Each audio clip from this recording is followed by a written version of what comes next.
Bonjour, hello, welcome to MaxMountainWorld. Welcome to the balcony of the global headquarters. This is where I start my weather predictions. Now, this is going to be a video. I'm just going to go around, see what all the preparations are for the summer season, which we open in about 9-10 days time. So the weather, does that have, how much does that have an effect on it all? Let's have a look. So up in the distance off the balcony here, we're looking roughly southwest, and over I can just make out the side of the mountain that's called Lopium. And that's all of our weather, all the rain comes from there. The weather comes from all sorts. But if it gets hazy up there in the centre of the screen now, then a few minutes later, 10 to 15 minutes later, it'll get wet here.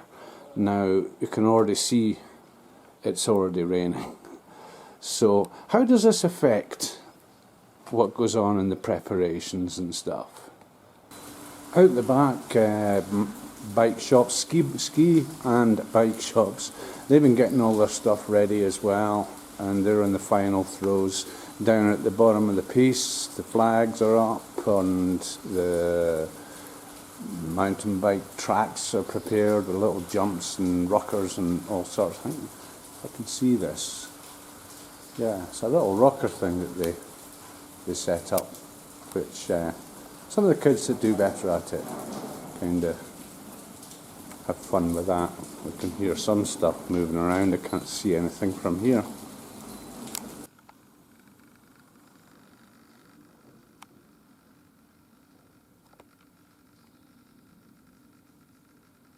I'll get back to the weather forecasting aspect, as that was just a minute by minute thing.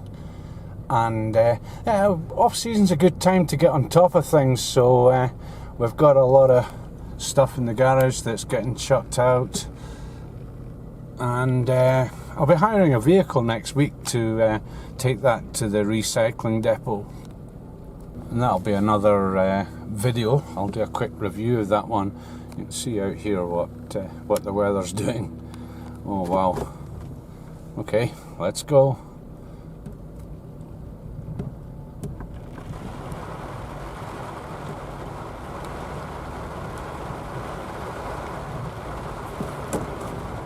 You can see at the side of the road just how thick the uncut grass gets. Look at it, it's over that barrier.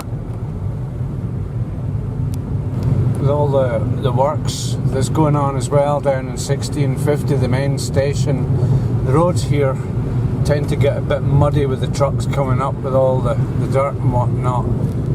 You can see right in front just how dirty it is.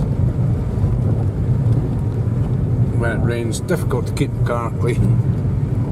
And they have huge tractors about. You can see they've already cut some of the places. These tractors with a huge cutting gear in the back, they go out in any weather at all, and it just makes the side of the road nice.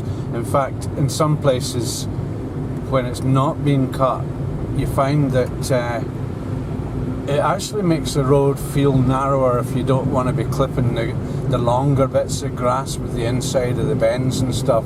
So you can see just down here on the right, yeah, this has all been very nicely prepared. Just in the main building of 1650 now, heading up to my friend's place, and we'll have a look from his balcony on the situation in Les-Orres 1650.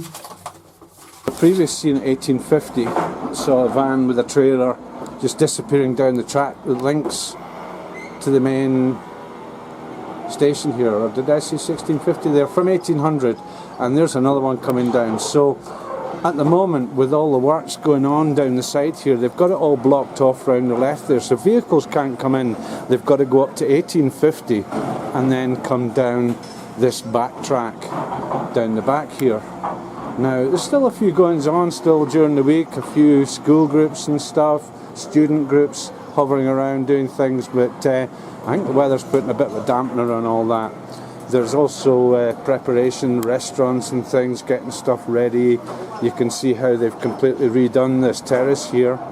And there's all sorts of stuff going on like that. I'll come back to the weather prediction thing and what I do and how that does and doesn't affect me as we look from here over to Les-Orres 1800 above. Nice view up to there. I can see my house from here. Here's the aforementioned van and trailer, which I think is probably likely to just head back up there. This is Wednesday. We have one more weekend of opening for mountain bikes and chairlifts and miscreant people who take radio gear up the mountain and stuff like that. Now, last time I was up this lift here and walked a little bit higher.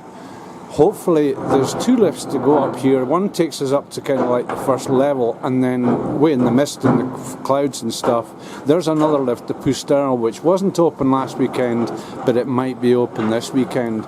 They've actually just started that running. Whether they're transporting stuff up with it or not, I'm not too sure. But yeah, they might be testing something or whatever. But there's a restaurant at the top. There's actually two. There's one at the top of this lift and one at the top of the Pustel lift too. So these will be getting ready in a frenzy, if not for the weekend after, where the actual summer opening happens. And just a quick look around down here, see all the new building and how the progress of that is going on now that it's kind of about on average ground level. And this big guy here, I'm informed that these people are British, English probably, just coming down when the weather started moving in just now. So yeah, it's interesting, and some English people staying here for a week. The thing about the weather here is in the mountains it's so dynamic, it changes so quickly.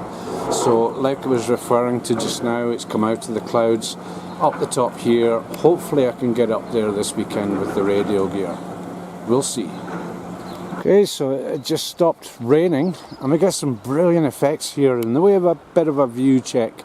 You see the cloud coming in here above, and just over in the mountain opposite, just the cloud effects and stuff. Cars going past. And then it's cleared off down the mountain already. As I say, it changes so quickly. It even looks like there might even be a little bit of sunshine down there as well. So yeah, just zoom in on this, get a sort of good eye effect on it all. And that's the evaporation of the heat of the forest. Temperature today is only gone up to 20 degrees, but a couple of days ago we've been heading up to the 30s up here. And we have Lopion Mountain up behind here, but it's still covered in cloud. And the first part that I mentioned is actually round the corner there, where if it starts getting hazy and rainy up there, then it's coming down here. So these are the works that's going on here. We look over to the Parc des Écrins, more cloud stuff happening over there. But yeah, the muddiness, the trucks, carting mud and rocks and things around. There's all sorts going on there. So I'll just pull over, a quick look into the Parc des Écrins over there as I zoom in. And again, some just weird cloud formations, and they're always spectacular at the end of a storm. If I look up above, wow. Hopefully the camera's picking this lot up pretty well, but yeah, again, it's clearing, but we do have a bit of a flat cloud base. Whether that's lifting or about to precipitate, I don't know. We'll soon find out. As I say, it'll happen very quickly. And again, heading up to 1850, Lopion has cleared a bit, but the clouds shifting over to the left there, and a bit more coming from the right there, like I explained. Just on my phone, I've already explained at the beginning how minute by minute, and usually 10-15 minutes before it happens, I can tell when it's going to rain here. I look at many different forecasts and get my own idea of what's happening. This is saying that, yeah, it's 18 degrees raining. Not as warm as it has been, but if I go down on this one, I've got a satellite image going on here, and let's get zoomed in on this without too much reflection. Come on. Yeah. And I can push a progression so it'll go through a prediction of the next 6 hours, which in itself is interesting. You can see what, there we go, it's moving now, what's just happening. But more to the point, I can tell what direction it's coming from, the southwest. And yeah, it's going to get even more stormy this afternoon. Not only that, but then I will go and check out all the different forecasts and stuff. The satellite thing gives me sort of like a 24-hour thing, 24 hours before I can tell almost exactly to the hour when things are going to happen. Now, why do I need this information? I'll explain. Recently, a couple of weeks ago, I did a video with a bit of a clickbaity title. I think it was, "It's Time to Do Some Grass." Now, every summer here, I've been here 8 years now, and every summer I'm the first to attack this job. And I'll explain why and show you why. It's pretty spectacular, this one. So anyway, that's just going to be in the lead out here. Thanks very much for watching. So back over to the famous garage door, and at the side here, I've already done this a few times, 2-3 times I think, or twice actually only. I've made it easy for myself, but it's beautifully prepared, all done out in nice lines. And even though I've kind of got a bit close to the bone a couple of times, that'll grow back in. And also next to the workshop down there, this is just a little bit where I've got the machine ready, given it a quick test run and cleared the side there as well. So as you can see, all very nice looking indeed, right up to the corner there, which is my responsibility to do, sort of. But also in front of the building, a bit of wind coming in, that's the next rainfall starting soon.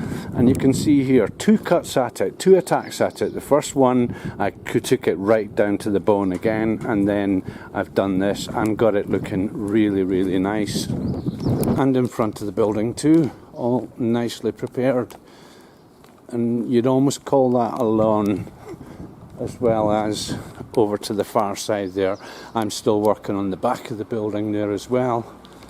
And the only thing I have left really is the residue of cuttings. Cutting equipment normally fires the cuttings in a certain direction. This is minimal, and the next heavy rainstorm will wash it all away. That is opposed to if you leave it too late, and you've got to hack into jungle-like grass, which, yeah, it's got some nice colours with whites and yellows and purples and all sorts, but look at the state of that. And of course, most grass cutting equipment, you can't do it when it's wet. It's dangerous, it's inefficient, and it just makes a complete mess. So we look up here as well. And where I have the cuttings ready to get washed away, look at this. You can't even see the edge of the path. Indeed, to walk up it, if you were to pass someone here and it was wet, you're in for a wet leg down here, or a wet waist. But yeah, there's a lot of work in that. I used to do this building as well, but I never did it like that. And what a mess. And here, they've only done next to the road. Who knows if that was one of the tractors that passed. But yeah, true to form and my predictions, it's starting to rain again in the time it took to do those scenes. So, going to go and hook up with my friend again down in 1650.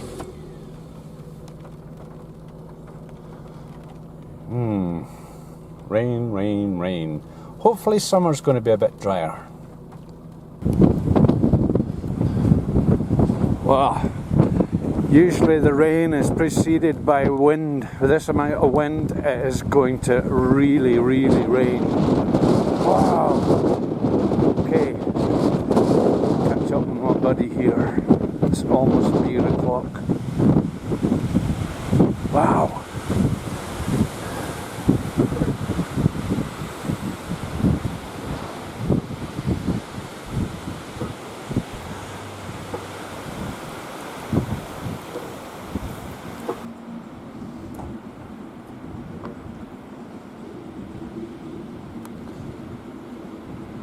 Wonder with the crane what limits there are of wind with that yoke, especially when it's blowing a hoolie. Like